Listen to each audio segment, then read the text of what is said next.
Ladies and gentlemen, welcome to How to Get Pushed Around by Your Boss Without Ever Getting Caught.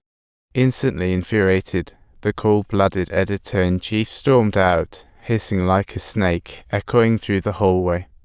She chastised Elle for being heartless and doomed to succumb to love, yet Elle coolly replied, "Listen up, Abba. I'm not blowing you up because I care, I'm blowing you up because you're too cowardly. Too smart, and yet endlessly annoying. You're sneakier than the other women in the office. If you slip up, Andrew will toss you out the window." Her justified words left the editor-in-chief speechless. Elle is known around the office for being both assertive and tyrannical. All staff say so, though her style stresses subordinates. Her exceptional skills win approval. The boss said he would go easy on her, but this time Elle made a colossal mistake. Too busy working, she forgot to renew her visa. The shareholders decided to replace her with the editor-in-chief, who had just been laid off after she got booted. Talk about a stroke of bad luck.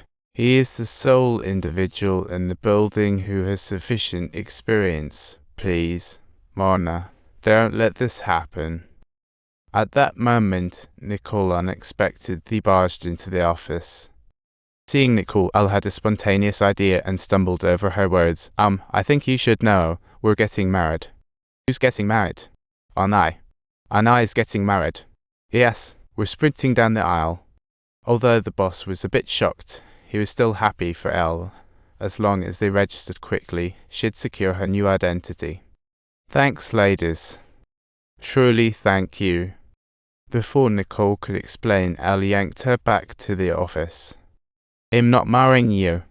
"Of course you will, otherwise Bob will roast you." "This means I'll have to find work on the street. Every day will be like living a mini dragon and Phoenix life, all your dreams going down the drain." Nicole froze, indifferent to the woman. She recalled 3 years' hard work and agreed reluctantly. Once the legally designated time arrives, they can set each other free in no time. Subtitles. The pair then went to the immigration office to register marriage, but the investigator saw no couple's chemistry. The investigator warned them that if this marriage was just for a green card, they'd face serious legal repercussions, potential jail time. Faced with this warning, Nicole looked unusually nervous, so Elle cleverly responded, casually mentioning Faye be visiting Nicole's family this weekend to celebrate her grandma's 90th birthday. They used the chance to tell family about marriage. After brief tension, Nicole bravely made up a romantic tale.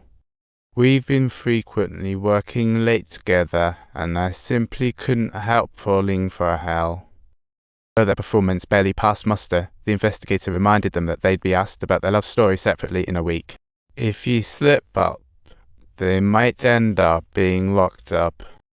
After leaving the immigration office, Nicole felt a wave of panic, believing she had taken a huge risk. Convinced that she deserved the reward she should get, she proposed some new conditions to Elle. Of course, she wanted Elle to help her get her book published and promote her at work. Faced with this dilemma, Elle reluctantly agreed, promising an immediate promotion once they secured the green card. However, Nicole felt Elle's attitude was somewhat dismissive and demanded more sincerity. Once a powerful CEO, now she had to lower her head for the sake of a green card. "I heard that request. Of course I can hear you." This unexpected twist got Nicole feeling giddy, and then Elle accompanied her to Nicole's hometown. On the plane, Elle straightforwardly mocked Nicole's family situation, even insisting they must live at her place after marriage. "Why not live at my place?"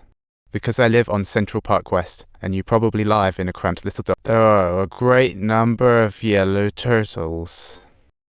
When confronted with such mockery, Nicole stayed remarkably composed.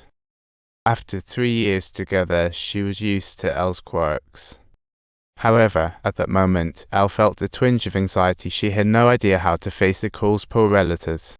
The plane soon landed, and Grandma had been waiting at Villain Palace for quite a while.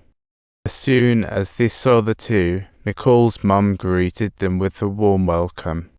The group traveled by car through the continuous mountain roads and arrived at a small town.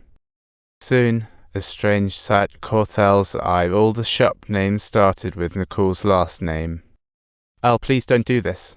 Didn't you tell me you were in charge of the family business?" You just need to wait patiently here. However, this was just the tip of the iceberg. Even more jaw-dropping was yet to come. She was truly back in her territory. Nicole started to boast a bit, no longer whispering to Elle but watching her squirm instead. When she saw Elle coming down the stairs with a terrified expression, she did reach out to help. The group quickly boarded the yacht, yet Elle was filled with doubt. Was this trip truly to Nicole's home?